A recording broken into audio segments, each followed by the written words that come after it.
Vamos lá?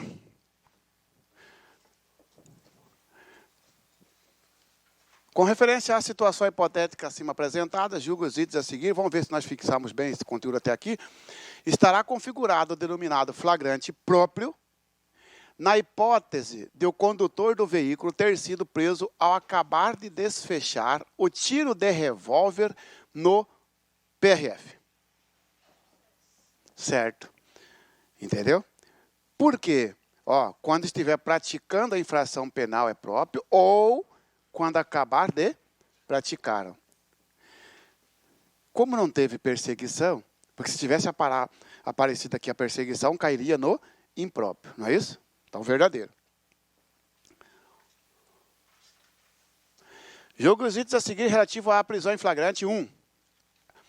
A prisão em flagrante tem natureza administrativa, mas uma vez mantida e homologado o auto de prisão em flagrante pelo juiz, ela assume natureza judicial. Verdadeiro. Porque depois da prisão, depois que lavra-se o flagrante, esse flagrante é encaminhado ao juiz.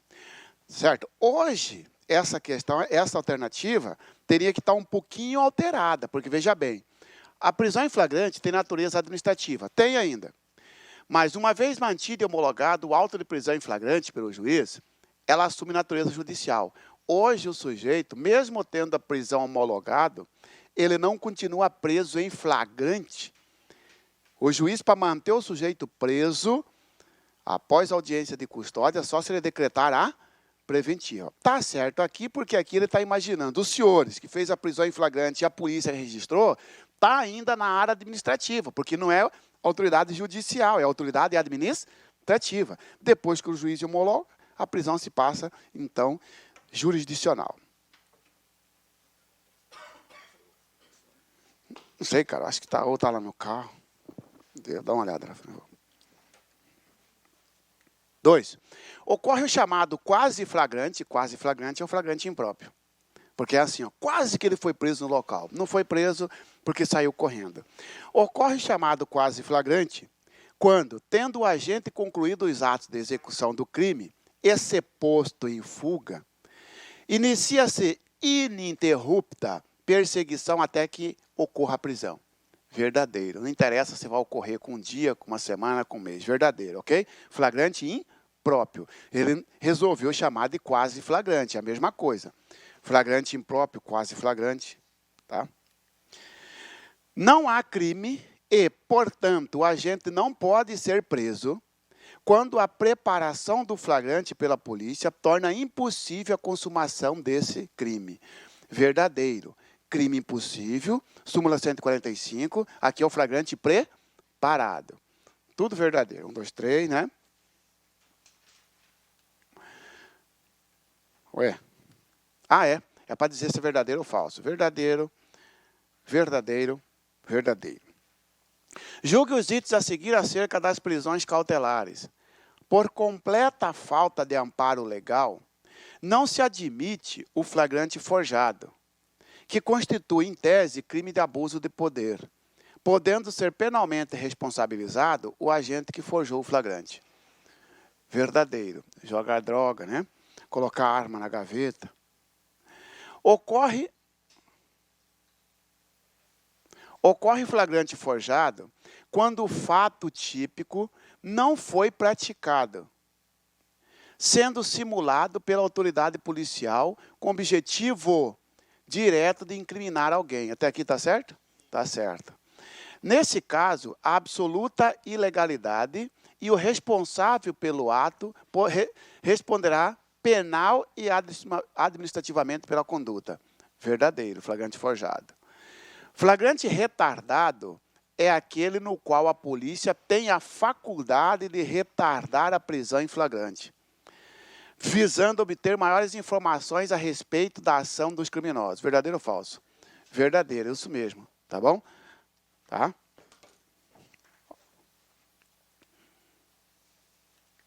A quantidade de itens, sim, a quantidade de itens, todos estão corretos, concorda?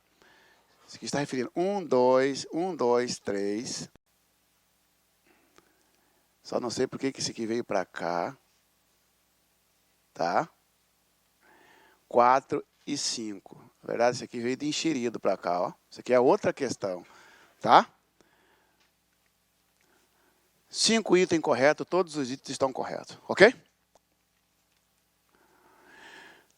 Em meados de julho do corrente ano XYZ, associaram-se com vontade associativa e permanente, crime permanente, a fim de praticarem tráfico ilícito de substância entorpecente. No dia 13 de agosto, por volta das 13 horas, agentes de Polícia Federal, passando-se por compradores, adentraram na residência de Z, em cumprimento ao mandado de busca, efetuaram a prisão em flagrante de XYZ, que tinham em depósito para negócio 12 quilos de cocaína. Com referência à situação hipotética apresentada e a considerações penais correlatas, julgue o item que se segue.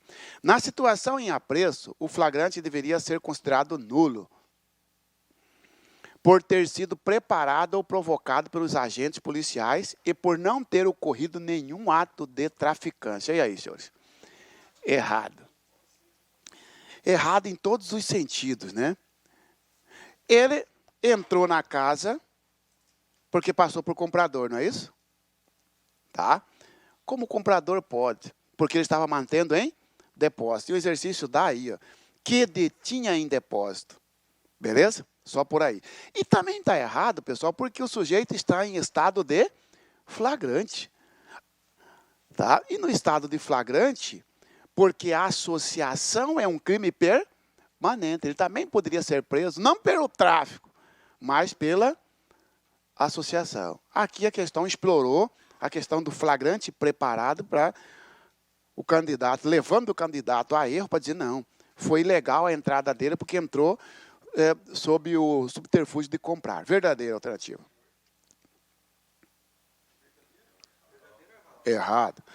Na situação em apreço, o flagrante deveria ser considerado nulo, falso. O flagrante é considerado válido, desculpa. É válido porque o policial pode sim passar por comprador, ainda mais quando a questão é clara, no sentido de que ele estava mantendo em depósito. Para não anular a questão, o cara foi até repetitivo. Tá? Procedimento do flagrante. Procedimento da prisão em flagrante. Lembra que eu falei para você aqui, ó? No primeiro momento, o sujeito recebe a voz, você dá a voz de prisão. Você está lá no posto 120, dá a voz de prisão para o cara. Lá mesmo você vai sentar no computador e vai ouvir ele, vai ouvir esse testemunho, é assim? Não. Coloca no carro e leva para onde? Para a delegacia. Para quê, pessoal? Para iniciar o segundo momento, que é o procedimento do flagrante.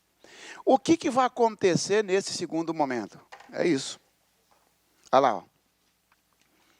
Comunicação imediata. Comunicação imediata.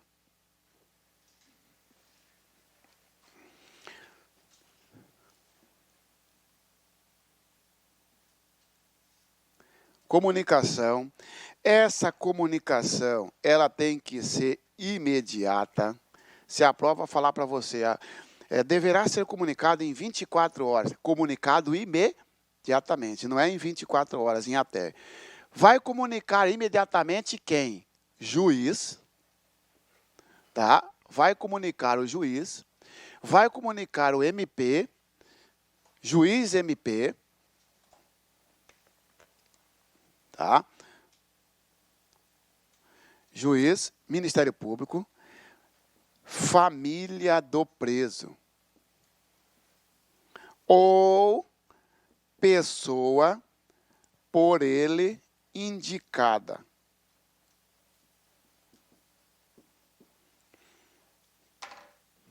Senhores, apareceu a Defensoria Pública aí? Não. Apareceu o advogado dele aí? Não. A prisão em flagrante será comunicada imediatamente ao juiz, ao Ministério Público, à família do preso e à Defensoria Pública. Falso. Não está falando que vai comunicar imediatamente a Defensoria Pública. É 3. Ó. Juiz, família, juiz, MP e família do preso. A prisão em flagrante será comunicada imediatamente ao juiz, ao Ministério Público e à família do preso. Pegadinha se tiver advogado do preso, pegadinha se tiver defensoria pública, beleza?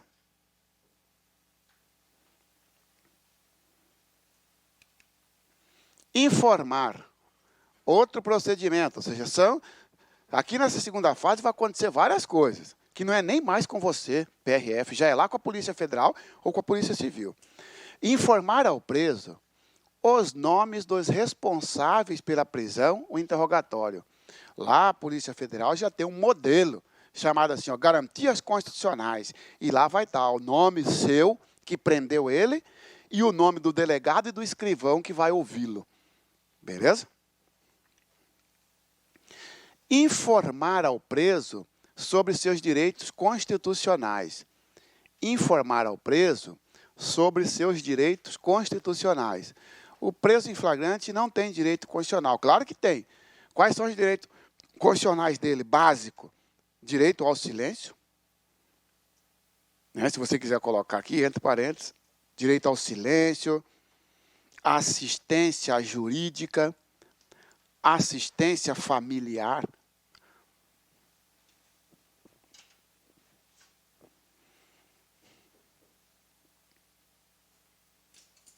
Beleza? Aí você é PRF, você prende o sujeito que está transportando um veículo que não está no nome dele e esse veículo está com droga. Você prende ele lá no posto PRF e você faz uma conversa informal com ele.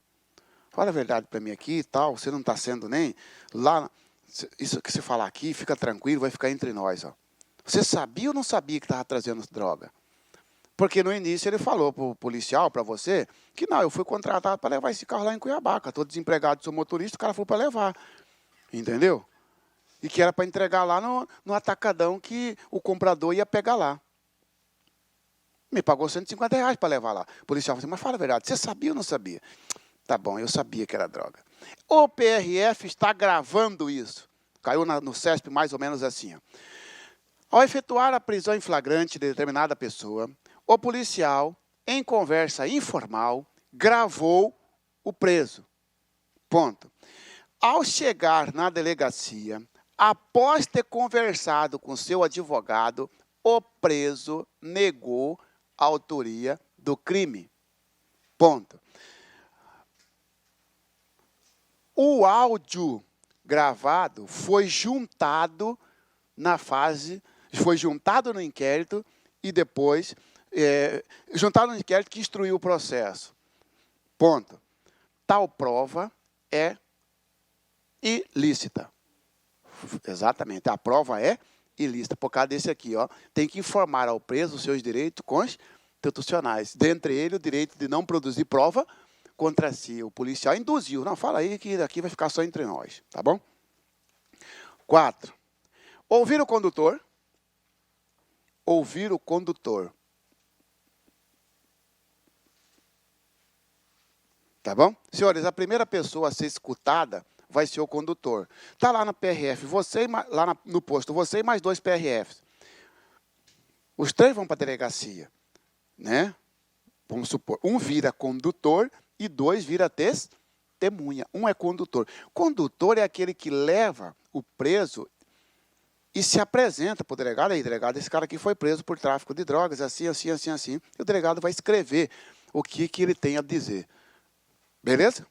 O condutor, ele é ouvido primeiro, ele assina o seu termo, recebe uma cópia do termo e recibo do preso. Está lá no CPP. O condutor assina o seu termo, recebe uma cópia e recebe um documento que atesta, chamado recibo do preso. Recibo do preso significa o quê? Ó, lavei as minhas mãos, está aqui com vocês. Ó.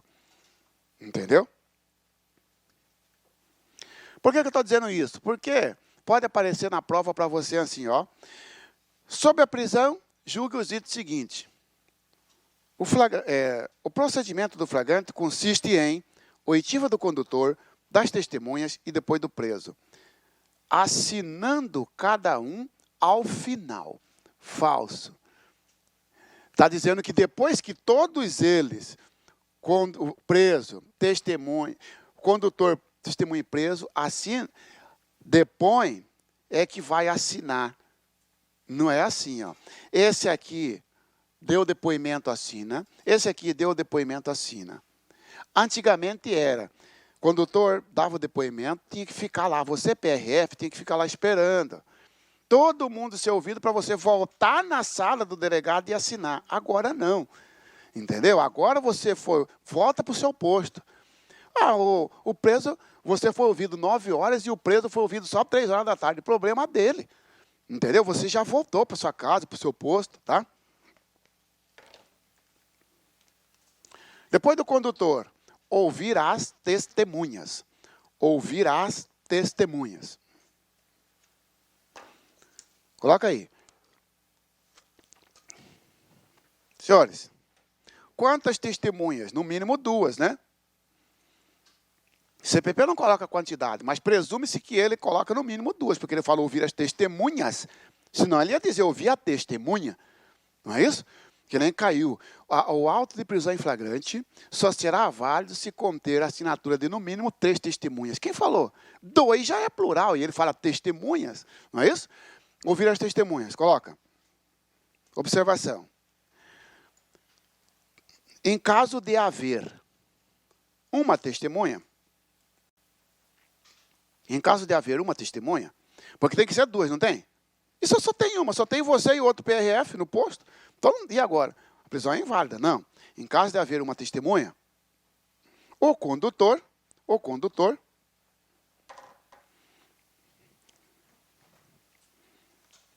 também será contado como testemunha. O condutor também será contado como testemunha.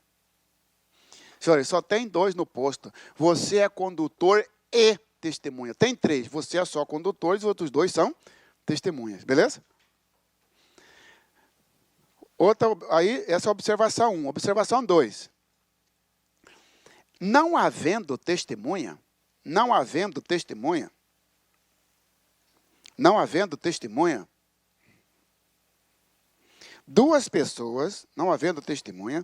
duas pessoas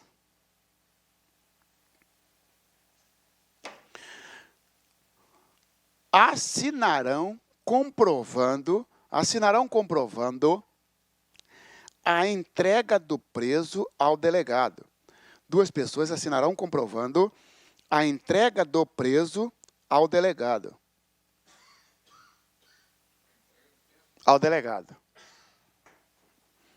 Beleza? Senhores, olha que interessante. Só tem vocês 2 no posto. Teve uma prisão em flagrante. Vai sair os 2 do posto e abandonar o posto. Não é isso? Ó, você vai e eu fico. Pô, mas só você e o preso? Sim, eu chamo o preso e levo. Chega lá, delegado, o sujeito foi preso em flagrante. O delegado já vai perguntar para você, cadê as testemunhas? Não tem, delegado. Só está eu, porque o outro colega ficou lá. O delegado já sabe que vai chamar 2 pessoas na delegacia. Não interessa se são policiais federais, policiais civis. 2 pessoas que estão ali de bobeira. Vem cá. Você vai assinar um documento aqui só para atestar que eu estou recebendo este preso. Essas 2 pessoas são testemunhas lá do fato? Não. Elas são testemunhas de entrega do preso. Por isso que é chamada testemunha instrumentária ou fedatária. Não é testemunha do fato. Testemunha de fé, tá bom?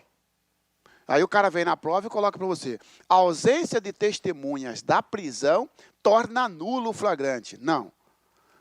E aí, por fim, senhores, ouvir o preso. Então, a testemunha dá o depoimento, já assina e vai embora. Por fim, ouvir o preso. Tá? E aí você já sabe que o preso não é obrigado a falar.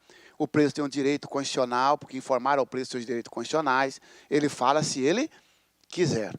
Tá certo? Dentre as indagações que o delegado faz para o preso, nós temos 2 momentos. O preso ele vai ser inquirido sobre seus dados pessoais. E o preso será inquirido sobre o fato. Caiu no CESP para delegado, isso aí eu acho, né? É, para delegado. Senhores, quando vai interrogar o preso, você não quer nem saber se é ele que está transportando a droga ainda. Você quer saber qual é o seu nome, qual é o seu RG, seu CPF, seu endereço, pai, mãe. Já foi processado? Você nem perguntou para ele ainda se foi ele que estava transportando a droga ou não. Porque você, num primeiro momento, quer saber os dados qualificativos, os dados pessoais. Entendeu ou não? Neste momento, o preso não tem direito ao silêncio. Neste momento, o preso não tem direito ao silêncio. Qual o seu nome? Eu não vou falar. Entendeu? Nesse momento, ele não tem direito ao silêncio. Qual é o seu nome? Reservo no direito de permanecer calado. Não. Somente quando o delegado passar para os fatos. Pesa contra você aqui uma acusação de que você estava transportando droga num carro assim, assim, assim. É verdadeiro? Delegado, eu só vou falar em juízo. Aqui sim ele tem direito ao silêncio. Beleza?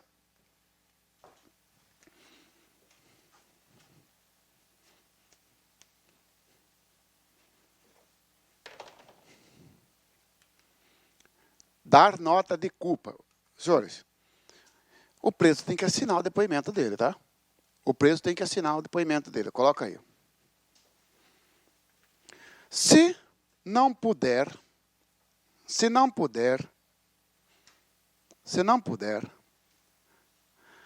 não quiser ou não souber assinar,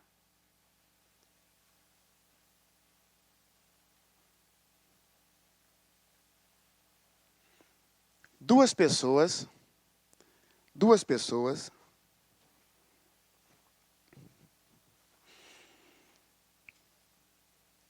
assinarão por ele.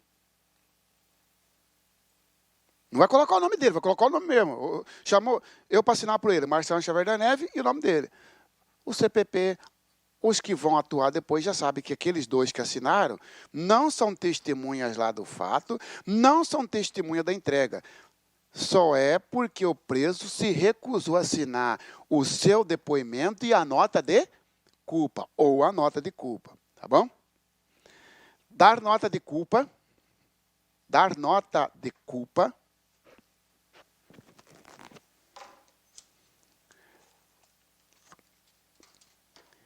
E corre o risco ainda, pessoal, de nem ser possível ouvir o preso, tá? Porque pode ser que o preso esteja internado. Pode ser que nem seja possível ouvir o preso. A ausência doitiva do preso no flagrante torna nulo o flagrante. Falso. O preso está internado, cara. O delegado ele tem 24 horas para fazer o flagrante. E se o preso está internado? Baleado, está em coma, não consegue... E aí? Torna nulo o flagrante? Não. Vai ficar preso lá no hospital. Entendeu? O delegado tem 24 horas. O delegado não pode esperar esperar que ele melhore para ouvi-lo. Não. Fecha o procedimento apenas com a oitiva do condutor e das testemunhas e manda para o juiz, tá bom? Senhores, dar nota de culpa.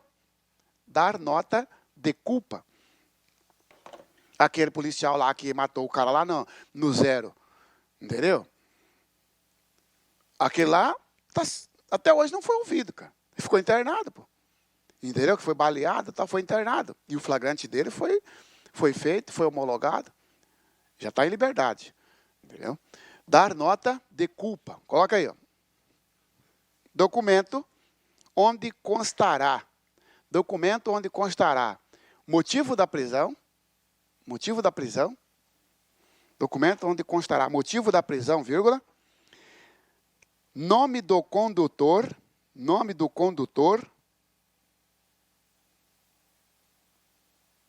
e das testemunhas, motivo da prisão, nome do condutor e das testemunhas.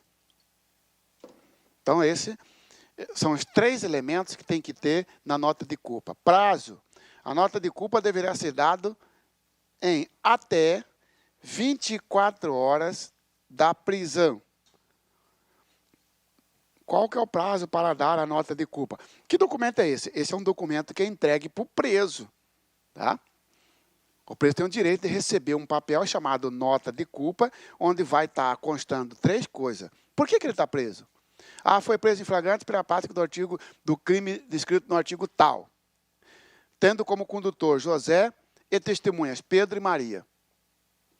Ele assina, coloca a data e a hora, para comprovar que ele recebeu dentro das 24 horas. O sujeito foi preso lá no 120, às 6 horas da manhã. Tem até 6 horas da manhã do outro dia para dar a nota de culpa para ele.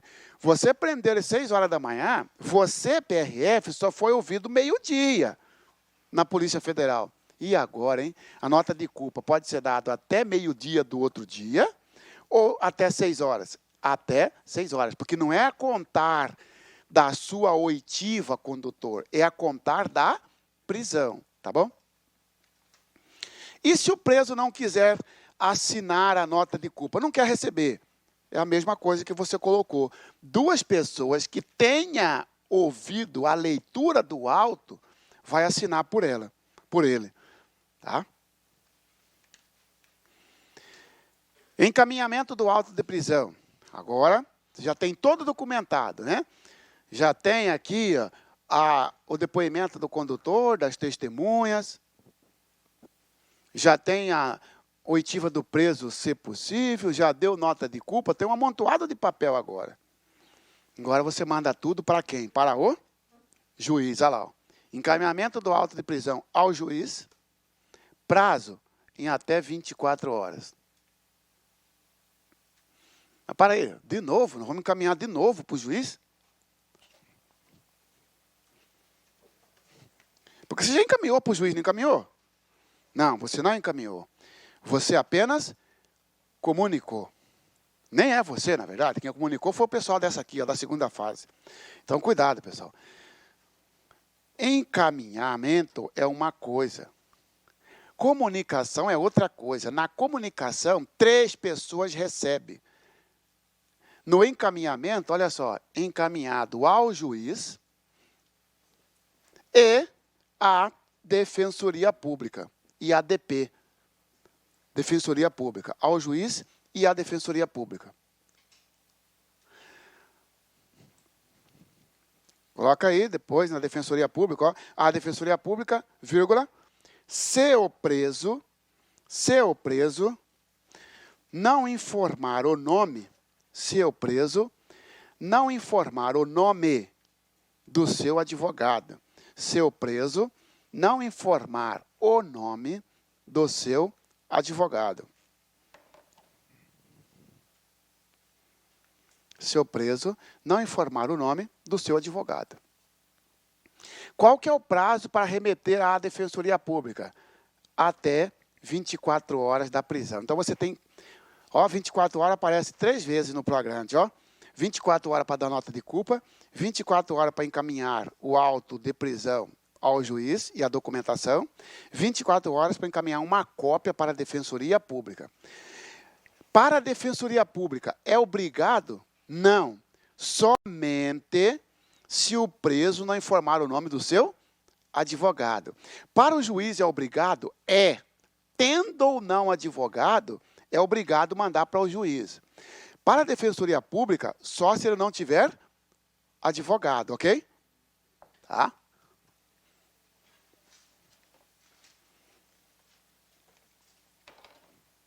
O cara vem aqui e mistura aqui, ó. Sobre a prisão em flagrante, analisa os itens seguintes. Será encaminhado imediatamente ao juiz o auto de prisão em flagrante? Falso. Será encaminhado imediatamente ao juiz o auto de prisão em flagrante? Falso. Será encaminhado não imediatamente, em até 24 horas. O que é imediatamente é a comunicação. Mandou tudo para o juiz e agora o juiz vai fazer o quê? Agora já saiu da polícia. Vamos para um terceiro momento. Olha lá. Ó. Primeiro momento, você dá a voz de prisão para o cara lá no seu posto. Segundo momento é o registro com todas essas observações. E o terceiro momento, ó, já está lá com o juiz. Ó. E agora, ou o juiz solta o cara, ou o juiz mantém preso. Isso no Brasil já está sendo feito através das audiências de custódia. Olha lá, a primeira providência do juiz, primeira coisa que analisa, se a prisão é legal ou ilegal. Primeira coisa num flagrante que o juiz analisa é: a prisão é legal ou ilegal? E PRF prendeu o sujeito que estava transportando um carro roubado. Esse carro foi roubado há 15 dias, não tem notícia de perseguição. O sujeito confessou que foi o autor do roubo. O que o juiz vai fazer? Relaxar, porque já estava fora do estado de flagrante. O relaxamento é quando a prisão é considerada ilegal. Ilegal. Certo? Ilegal. Solta. Entendeu? Solta o sujeito.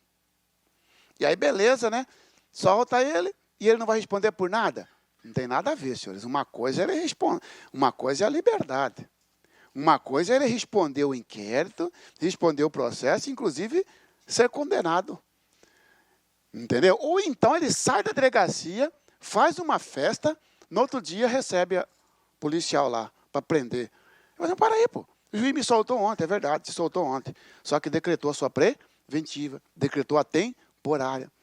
Entendeu? O que vai relaxar é a prisão em flagrante. Tá?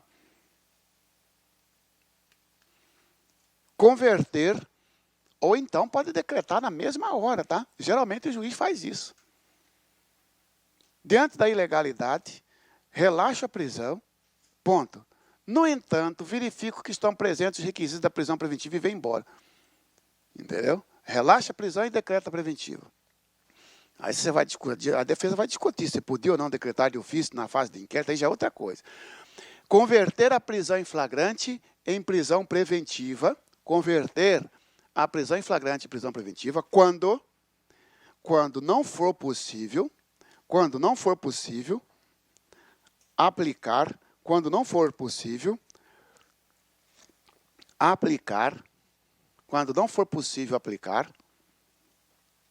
outras medidas cautelares diversas da prisão. Quando não for possível aplicar outras medidas cautelares diversas da prisão.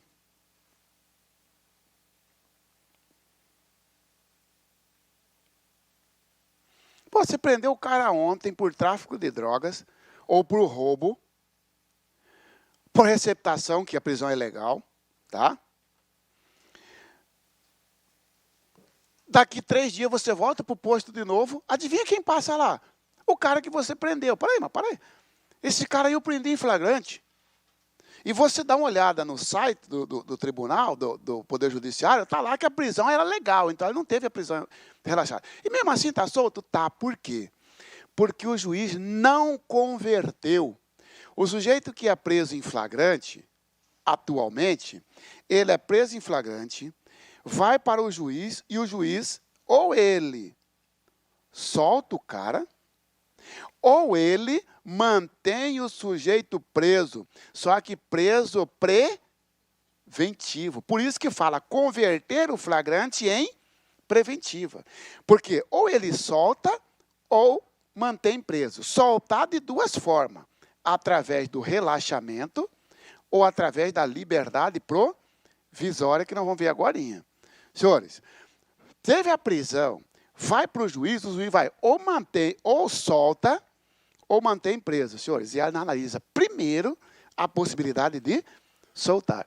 O sujeito tem residência fixa, tem trabalho lícito, é o primeiro fato. O juiz fala assim, eu não vou converter a sua prisão em preventiva. Eu vou te soltar, mas você vai usar uma tornozeleira, tá bom? Ou então você vai ficar proibido de sair da comarca sem me avisar. O juiz não converteu e impôs uma medida cautelar diversa de prisão. A conversão, pessoal, ela é a última hipótese. Entendeu?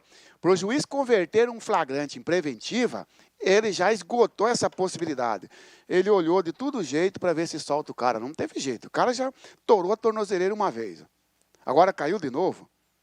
A pior das medidas, a mais gravosa, é a tornozeleira.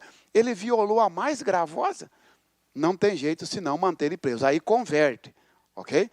Porque senão vai na prova para você assim. Ó. Analise os itens a seguir sobre a prisão em flagrante. Aí coloca assim. Ó. Se o juiz não relaxar a prisão, obrigatoriamente deverá convertê-la em prisão preventiva. Falso. Porque se ele não relaxar, ele ainda analisa a possibilidade da liberdade provisória. E só depois ele vai analisar a conversão em prisão preventiva. Terceiro, que eu sempre falo que deveria ser o segundo, mas aqui nós estamos seguindo uma sequência do artigo 310, mas pela lógica, isso aqui tinha que ser o segundo, cara. Aí, ó, conceder a liberdade provisória. Conceder a liberdade provisória com ou sem fiança. Conceder a liberdade provisória com ou sem fiança. Conceder a liberdade provisória com ou sem fiança. Tá? Conceder a liberdade provisória com ou sem fiança. Aqui, ó. O juiz ou relaxa a prisão ou concede a liberdade provisória. Qual a diferença? Porque aqui o cara vai ser solto e aqui ele vai ser solto. Quando é que o juiz concede a liberdade provisória? Quando a prisão for legal. Quando que relaxa? Quando a prisão for ilegal. Aqui a prisão é legal, porém desnecessária a sua manutenção. A prisão é legal, mas é desnecessária a manutenção. Por isso que não converte em preventiva quando concede a liberdade provisória. Pô, o sujeito tem residência fixa, tem emprego certo, é a primeira vez que caiu, o juiz fala, vou te dar uma oportunidade. Vou impor para você aqui alguma restrição, tá bom? Tá bom. Tá aí, senhores, essas são as 3 providências do juiz. Se você identificou na prova que o juiz considerou a prisão legal e, em razão disso, relaxou, você vai botar falso. Se é legal, não relaxa. Se é legal, o juiz analisa se vai impor uma fiança para ele, ou ele sai ou com fiança ou sem fiança. Aí o cara vem na prova para você e coloca assim, ó. Considerando que a Constituição Federal trata o tráfico ilícito inafiançável, não é possível conceder a liberdade provisória nesse tipo de crime. Falso ou verdadeiro? Falso. O tráfico é inafiançável? É. Mas não impede a liberdade provisória. O tráfico impede a fiança, mas a liberdade provisória é de 2 formas. A liberdade provisória vai ser, tá, com ou sem fiança. Então, todos aqueles crimes que nós listamos aqui, tortura, terrorismo, tráfico, racismo, tudo, admite liberdade provisória? Admite. O que não admite é fiança. Entendeu ou não? Tá? Quando que ele concede a liberdade provisória? Quando a prisão for legal, porém desnecessária a sua manutenção. Quando você prendeu o sujeito lá por um roubo, está tudo legal, só que o juiz soltou, tanto que você voltou no outro plantão, ele passa lá. Porque a manutenção era desnecessária. Mas não significa que você errou. A prisão foi legal, só ele está em liberdade provisória. Ou usando uma tornozeleira, ou qualquer outra medida que o juiz impor a ele. São 9 medidas que o juiz pode substituir a prisão preventiva por elas. Prosseguindo, então, vamos para o nosso terceiro tema. Eu achei que tinha mandado umas questões dessa parte aí, não mandei, depois eu mando para os senhores. Tá? De qualquer forma, nós terminamos, então, aqui a prisão em flagrante. Vamos para o nosso último tema, que é provas no processo penal. Tá? Conceito. O que é prova? Coloca aí. É a atividade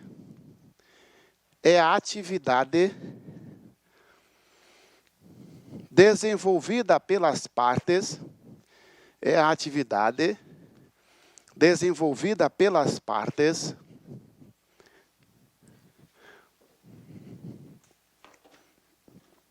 com a finalidade de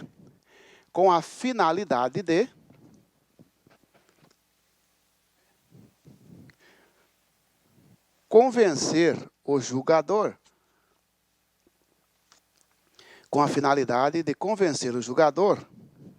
sobre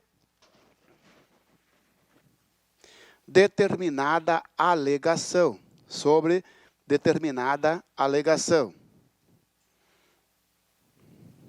Sobre determinada alegação.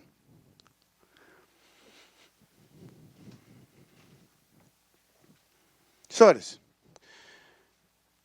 no processo penal, esse assunto começa lá no artigo 155. Não cai todo o conteúdo probatório para você, porque ele já colocou quais os itens da prova, desse tema prova, que seria direito probatório, né, que ele quer. Por exemplo, lá não tem testemunha, não tem ofendido. Ele quer somente aqueles itens, aí naqueles itens que nós vamos bater. O conceito de prova é o seguinte: no processo penal, não tem primeira fase do inquérito policial? Durante o inquérito policial, não compete à defesa produzir a prova, porque o inquérito policial ele é inquisitório. Tudo concentra-se na pessoa do delegado. Então, o delegado, ele que vai produzir as provas. Porém, quando vira processo, senhores, aí é que entra a fase probatória. Porque aqui, o Ministério Público, através da denúncia, vai dizer o que ele pretende, quais os elementos de prova. Ah, o Ministério Público quer ouvir 5 testemunhas, ele já coloca o nome das testemunhas. A defesa também já vai relacionar as testemunhas. E nesta fase, então, que entra essa atividade probatória. Tá bom? Preservação do local do crime. Preservação do local do crime.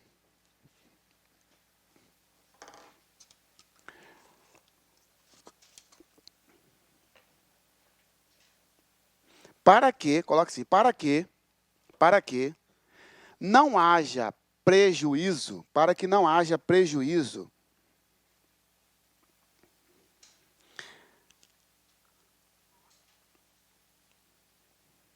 à perícia, para que não haja prejuízo à perícia,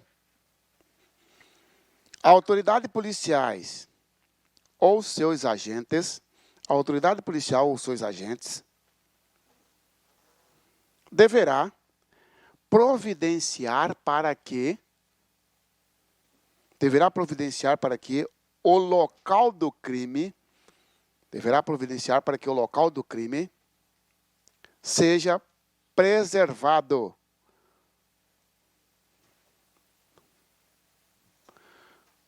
Vírgula, mantendo sem alteração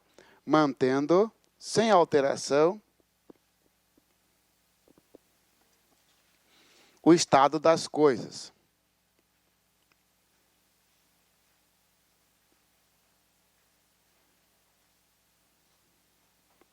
Beleza? O senhor é PRF, chegou, deparou-se com um fato criminoso que ocorreu na BR. Exceto quando possuir vítima com vida, que você pode remover, não é isso?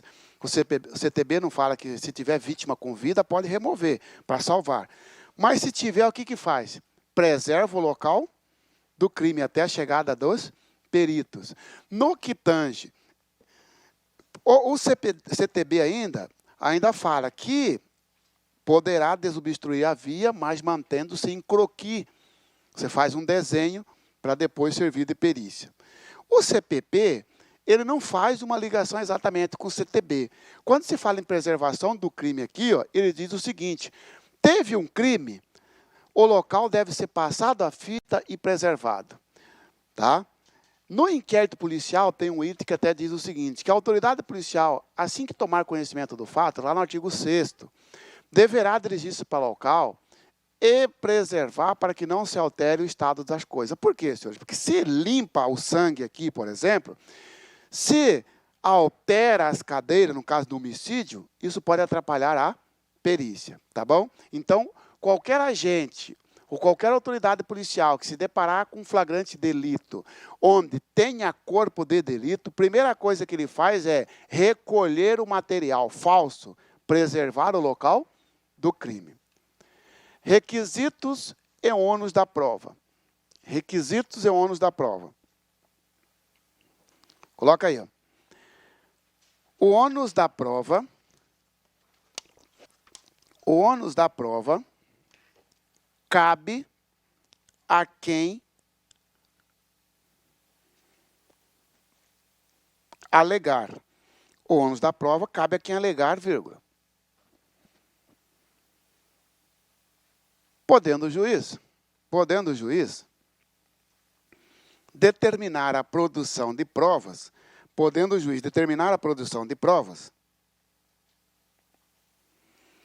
mesmo antes da ação penal.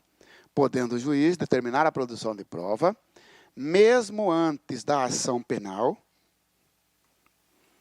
quando urgente e relevante. Quando urgente e relevante. Ok? Senhores, tem lá para vocês esse tema, ônus da prova.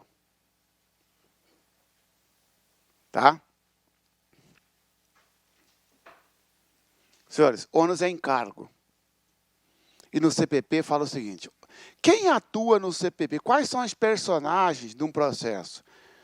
Acusador, Ministério Público, vão substituir para o acusador, porque pode ser tanto o Ministério Público quanto o querelante. Se eu praticar uma calúnia contra o colega, ele que tem que me acusar. Ele não é MP, ele é querelante. O acusador ou o réu, através do seu defensor público ou privado, leva ao juiz elementos para convencê-lo. Esses elementos são os elementos de prova. Quem tem a obrigação, quem tem o encargo de levar ao juiz, ou vai ser a acusação, ou vai ser o réu. Por isso que fala que o ônus, quem faz a alegação deve provar. Tá certo? Aí vem na prova dizendo para você que, segundo o Código de Processo Penal, o ônus da prova cabe exclusivamente a quem acusar. Falso ou verdadeiro? Falso. Não é só para quem acusa. Entendeu? Não existe isso. O defesa, você também tem o ônus. Porque se você fala que o seu cliente não estava no local do fato no dia do roubo, é você que tem que provar onde ele estava. Entendeu? Porque você trouxe um álibi, você trouxe um argumento, tá, que exclui o crime. Então ficou assim, ó, a alegação cabe à acusação, tá? Vamos colocar o MP aqui, mas pode ser também o querelante. E também cabe à defesa. Quando que vai ser a acusação? Vai para a acusação comprovar a materialidade. Ou acusação, você que tem que provar que o sujeito morreu de tiro e não do coração. Como é que a acusação vai provar isso aí? Através da perícia. A acusação tem que provar a circunstância. O Ministério Público, você que tem que provar que o furto se deu utilizando escada e não pela porta, porque é diferente. Se utilizar a escada, a pena vai de 2 a 8. Se entrar pela porta, a pena vai de 1 a 4. Então, são a circunstância. Ou a acusação, você que tem que provar a autoria do crime. Aí, ó, Ministério Público prova, então, os atos constitutivos. Materialidade, circunstância, autoria. E a defesa, ela prova o quê? Os atos que desconstituem. A acusação também deve provar o dolo, a acusação, tá? A acusação tem que provar que o sujeito tinha consciência, ele sabia o que estava fazendo, tinha vontade livre e consciente. A defesa fala que não. A defesa vai dizer não.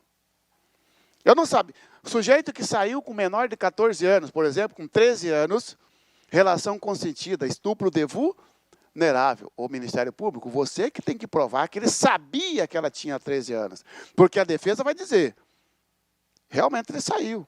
Mas como ele aparentava, pelo tamanho, aparentava ser maior de 14, jamais imaginava que estava saindo com menor de 14. O Ministério Público tem que provar o dolo. E a defesa? A defesa vai provar a excludente de ilicitude, A defesa fala que o sujeito matou em legítima defesa. Pronto, uma coisa já até confessou, né? Que matou. E agora trouxe um fato de legítima defesa. Então, cabe à defesa provar a legítima defesa. Beleza? Cabe à defesa provar o álibi. O que é álibi? Alegação de que o sujeito não estava em determinado lugar. Ele não estava ali nesse dia, ele estava viajando. Então, tá bom? Está aqui, senhores, então, o ônus da prova cabe a quem alegar. Se é o MP que alegou ou se a defesa com essas separações aqui, tá?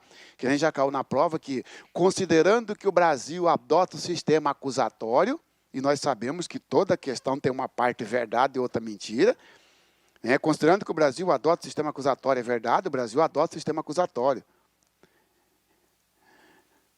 O ônus da prova cabe inteiramente ao Ministério Público. Falso. Nulidade da prova. Nulidade da prova.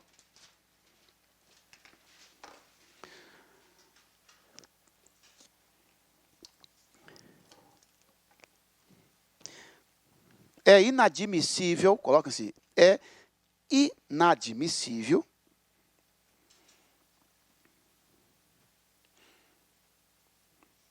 a prova que for produzida, é inadmissível a prova que for produzida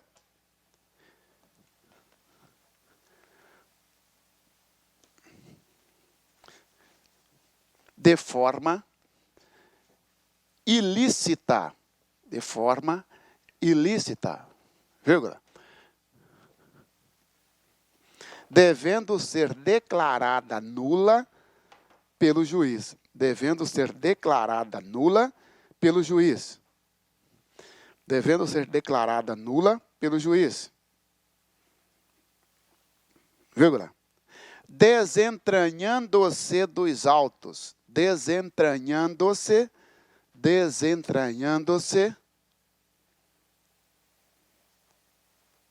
dos autos. E inutilizando.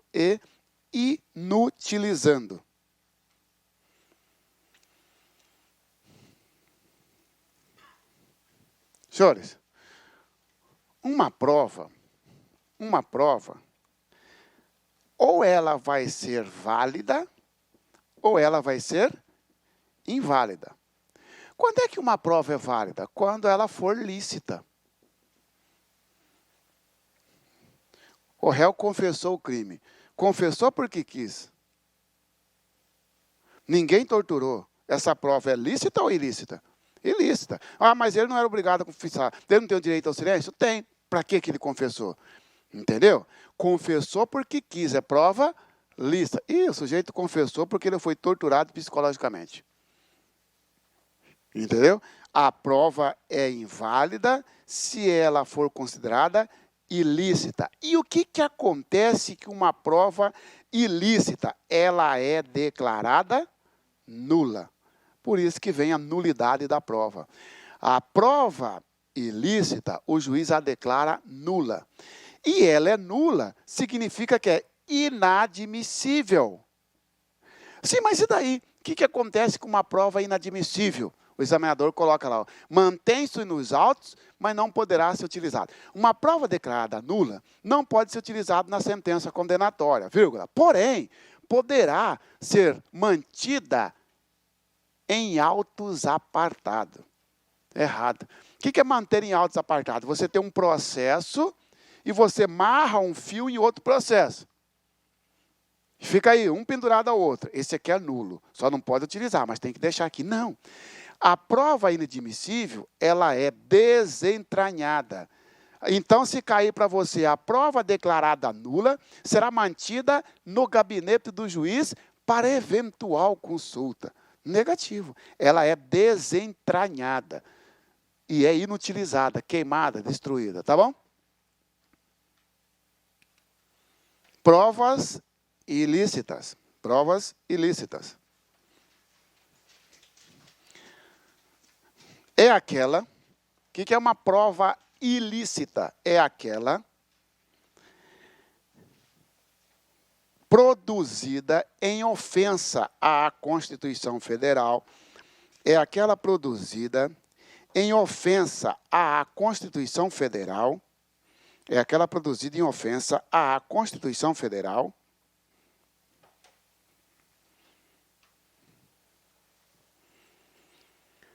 ou à lei. Então, senhores, entramos agora no campo da prova ilícita. Porque uma prova, para ser admitida, ela tem que ser lícita. Então, nós não estudamos as provas lícitas, cara. Nós estudamos as ilícitas. Porque o que não é ilícita, é lícita. Não é isso? E o que é uma prova ilícita? Uma prova ilícita é aquela construída na fase do inquérito policial. Claro que não. Entendeu? A prova só será lícita se produzida mediante o contraditório e ampla defesa. Ou seja, aquela que foi lá no inquérito é prova ilícita? Não. O que acontece é que o que foi produzida no inquérito é lícita, mas tem valor probatório reduzido, porque não teve o contraditório. Eu não posso dizer que as provas produzidas no inquérito são ilícitas. Não. As provas produzidas aqui são lícitas, porém o seu valor é reduzido, porque o juiz, na sentença, não pode buscar a prova lá do inquérito para condenar. Ele tem que buscar a prova do processo. O que é prova ilícita, então? Aquela que ofender a Constituição Federal, aquela que ofender a lei. Aí você vem aqui, não interessa se foi produzida aqui ou aqui. Produziu no inquérito, ofendendo a Constituição Federal, é ilícita. Produziu no processo, ofendendo a Constituição Federal, é ilícita. Beleza? Aqui é a lei maior, não é isso? A Constituição Federal, ela veda algumas situações. Por exemplo, ela veda a invasão de domicílio, não veda? Então, o policial que invade o domicílio e pega um documento de prova, é ilícita porque violou a Constituição Federal. Agora, nós temos regras abaixo da Constituição Federal, a lei processual. Uma prova produzida em violação à lei, ainda que não viole a Constituição Federal, também é ilícita. Por que será que veio isso? Porque até 2008, pessoal, nós tínhamos separação entre prova ilícita, e prova ilegítima. Entendeu? Nós tínhamos separação entre prova ilícita e ilegítima. Era ilícita aquela que violasse a Constituição Federal. Era lícita aquela, era ilegítima, lei legítima contra a lei ilegítima. Aquela que violasse a lei era considerada ilegítima. Isso acabou agora. Agora, se violou a lei ou violou a Constituição Federal, tudo virou ilícita. Beleza? E o que acontece com uma prova que viola a Constituição Federal, a lei? Tem que ser desentranhada. Beleza?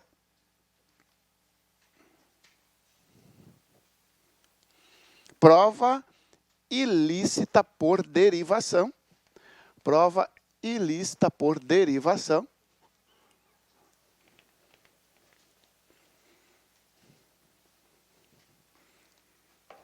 Prova ilícita por derivação.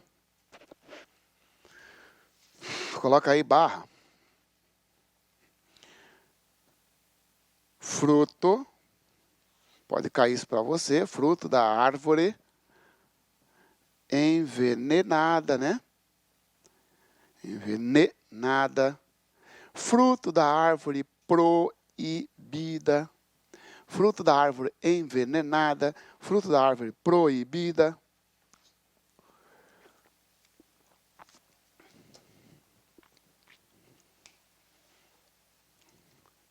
É aquela que surgiu de uma fonte vedada pela Constituição Federal ou pela lei. Ela é aquela que surgiu de uma fonte vedada pela Constituição Federal ou a lei.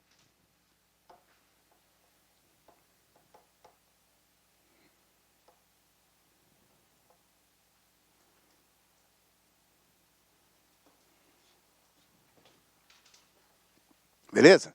Por isso que fala assim, ó, que nós temos, quando a prova ilícita, ela tem dois tipos de ilicitude. Ilícita direta ou ilícita indireta. O que é a ilícita indireta? É isso aqui, ó. Prova ilícita por derivação. Tá certo?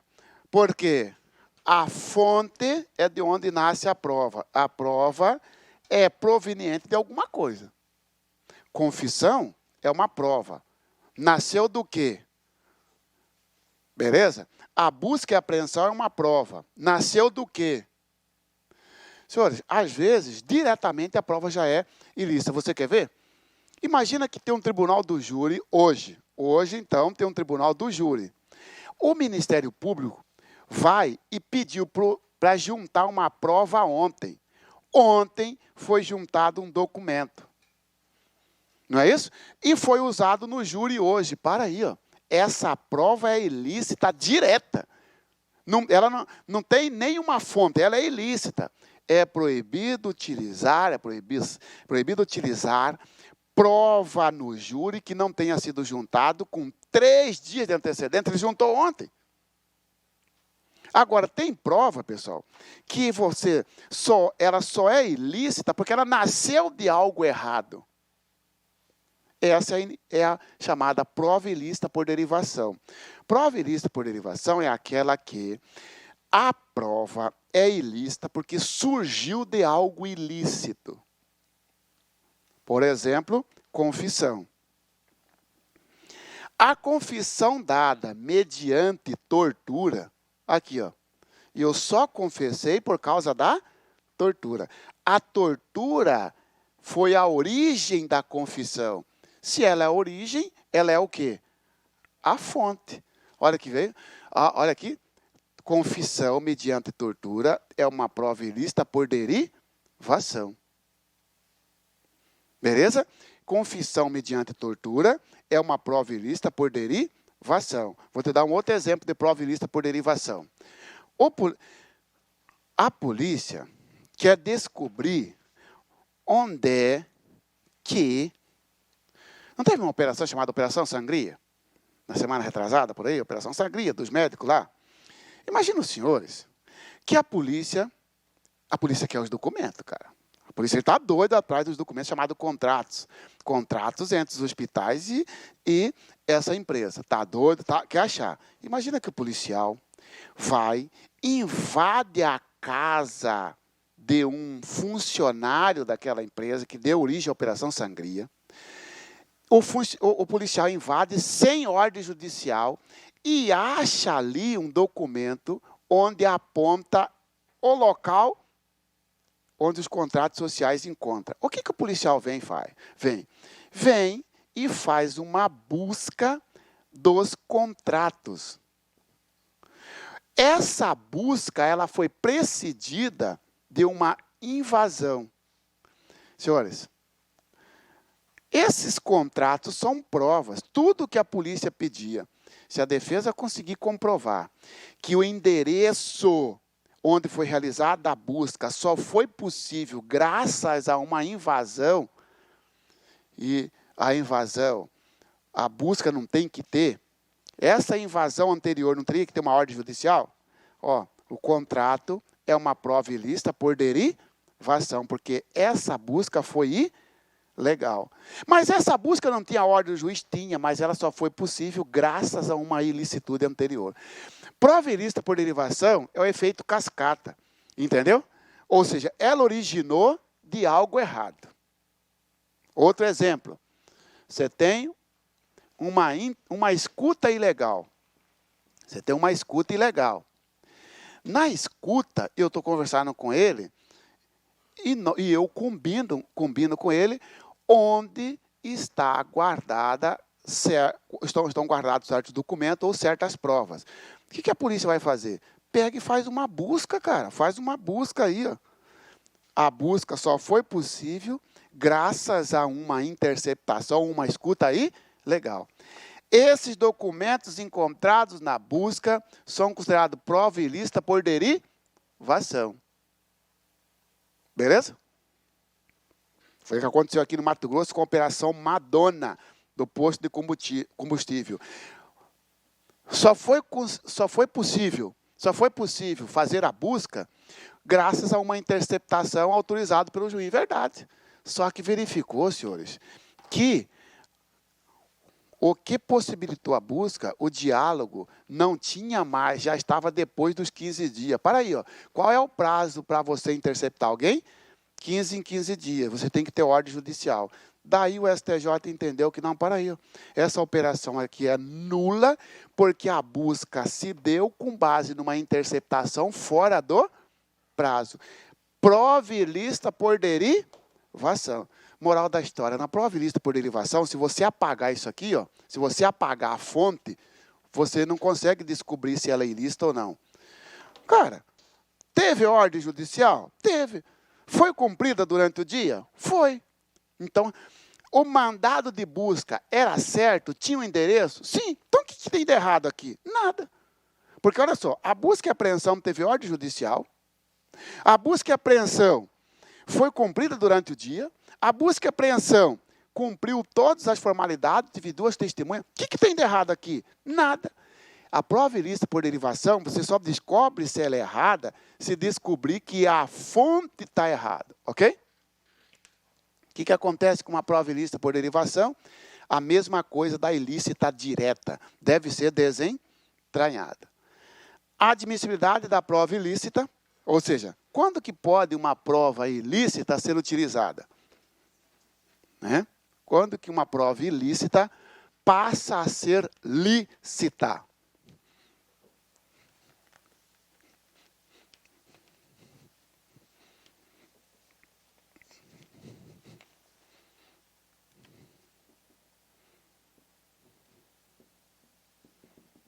Tá? Quando que uma prova ilícita passa a ser lícita? Senhores, eu já sei que a prova ilícita deve ser o quê? Inutilizada. Porque o que vale é a prova lícita, senhores. Existem algumas exceções que tornam uma prova ilícita em lícita.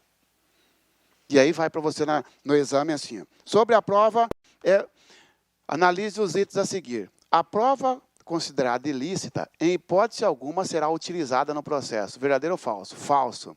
Porque existem as hipóteses de que uma prova ilícita é admitida. Primeiro, descoberta inevitável. Tá? Descoberta inevitável. Quando? Descoberta inevitável. Quando?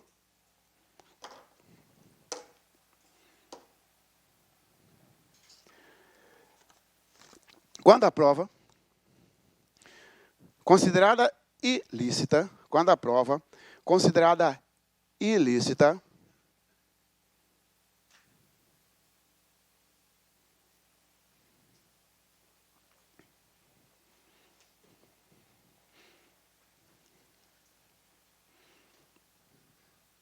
puder ser descoberta de qualquer forma. De qualquer forma.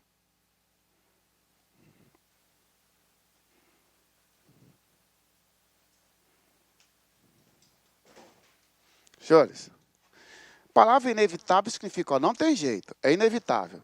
Não, era inevitável, não tem jeito. Ia ser descoberta a mesma coisa. Tá? Policial que pegou o documento, invadiu a casa. Melhor, vítima. Senhores, geralmente a vítima é afoita. A vítima quer que resolve o trem rápido. Entendeu? Porque ela acha que se demorar muito, vai acabar privilegiando o quê? A impunidade. Então, imagina os senhores que uma vítima de um crime de tentativa de homicídio, ou um crime de roubo, um crime de extorsão, por exemplo. Tá certo? Extorsão, o sujeito usa a carta, né, para extorquir e tal. A vítima vai, né? O documento, a prova documental é essencial para condenar o sujeito. Como é que conseguiu esse documento? Imagina os senhores que quem conseguiu esse documento foi a vítima. A vítima, sem busca e apreensão, fez uma invasão de domicílio. Ih, cara. O vítima, para invadir o domicílio do réu, precisa o quê? De ordem judicial. Este documento é uma prova ilícita. Aliás, prova ilícita por derivação, porque derivou de uma invasão. Tem como salvar essa prova? Você vai dizer, depende.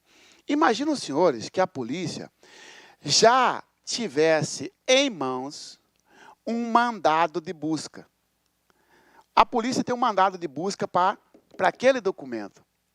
E a polícia realmente acabou indo no local. Só que quando chegou no local, não tinha mais documento. Por que não tinha mais o documento? Porque a vítima já tinha invadido e já tinha arrecadado essa prova. Senhores, aí faz o seguinte raciocínio, para salvar, para tornar essa prova ilícita. Para aí. Ó. Então, a polícia já tinha um mandado de busca para aquele endereço? Já? Então, de qualquer jeito, esse documento seria descoberto. Aquele mandado de busca foi infrutífero, não achou nada. Mas aquele mandado de busca branqueou a prova. Aquele mandado tirou a ilicitude da prova. Por quê? Pela aplicação da teoria da descoberta inevitável. Inevitavelmente, aquele documento seria descoberto por uma ordem, melhor, por uma diligência legal. Ou seja, de qualquer jeito seria descoberto. Bom, então para aí. Se de qualquer jeito a prova seria descoberta, então não tem ilicitude, mesmo tendo uma ilicitude flagrante. Fala expurgar, retirar. O que era inadmissível passa a ser admissível. Desde que haja uma diligência em andamento, tá? O mandado foi depois. Daí já não vale, cara. Veja que o mandado era antes. Só que a polícia está demorando ir lá. A vítima invadiu primeiro. Mas tinha um mandado antes. Teoria da descoberta inevitável, tá bom? Fonte independente. Fonte independente. Quando certa prova. Quando certo elemento de prova, vamos colocar aqui, quando certo elemento de prova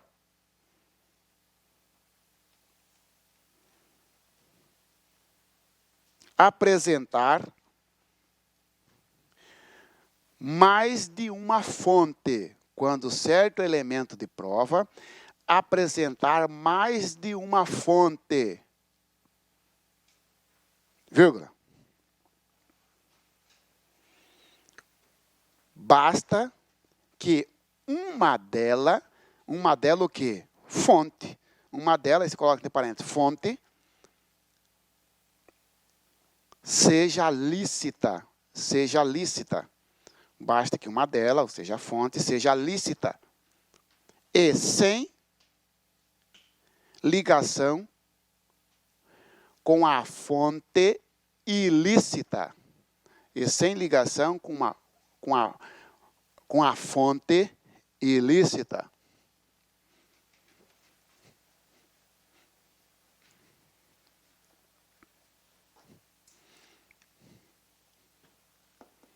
Senhores, às vezes, você tem uma prova que ela pode nascer de vários lugares. Às vezes, você tem uma prova, uma espécie de prova, que ela pode nascer de várias situações. Você quer ver? A confissão. A confissão ela pode nascer de uma vontade livre. Você confessou porque quis. Mas a confissão pode nascer de uma tortura. Tá certo? Sujeito que fez uma confissão mediante tortura. Sujeito que fez uma confissão mediante tortura, deu detalhe do fato. O juiz considerou essa confissão inválida. Tá certo? Essa mesma prova, agora o sujeito vem no mesmo processo, o juiz já tinha considerado inválido, vem no mesmo processo, ele dá uma outra confissão. Senhores, só que é o mesmo detalhe que ele deu aqui. O mesmo dia que ele falou aqui, no dia tal que ele praticou o crime, mesma hora, mesmo modus operandi. E agora, será que essa confissão é válida? Sim, porque esta confissão, ela partiu de uma fonte independente da tortura. Lá atrás, ele confessou porque foi torturado. Aqui ele está confessando, ainda que seja idêntica, ó. Aplica-se a teoria da fonte independente. Beleza?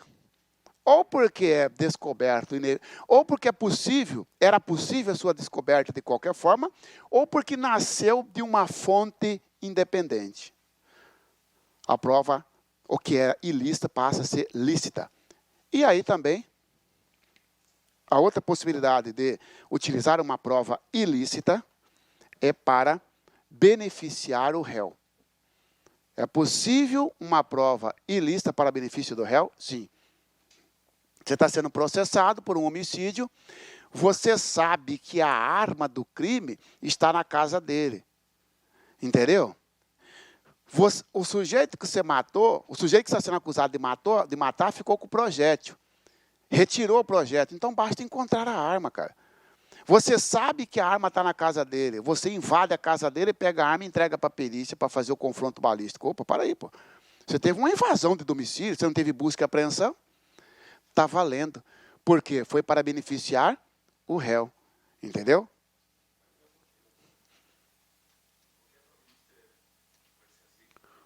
Qualquer o quê? Para beneficiar o réu. Não, tortura não, porque a tortura não. O que ele está dizendo? Ó, torturou um cara, você está dizendo, né, isso, torturou um cara para confessar o crime. Não, aí não. Aí não, né? Tá? Muito bem, aí não. Tá? Vamos lá, senhores, então?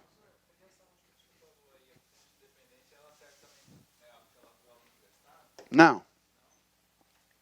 Tá? A fonte independente leva em consideração a natureza da prova. A prova é a mesma. A prova é a mesma, mas, ó, fonte ilícita, fonte lícita. Tá? Na verdade, a prova emprestada, você sai de uma seara, por exemplo, a seara administrativa, vezes judicial. Entendeu? O sujeito teve uma interceptação telefônica. Não pode interceptar telefônica para demitir o cara no servidor público. Mas interceptou para verificar o crime de corrupção ou de concussão.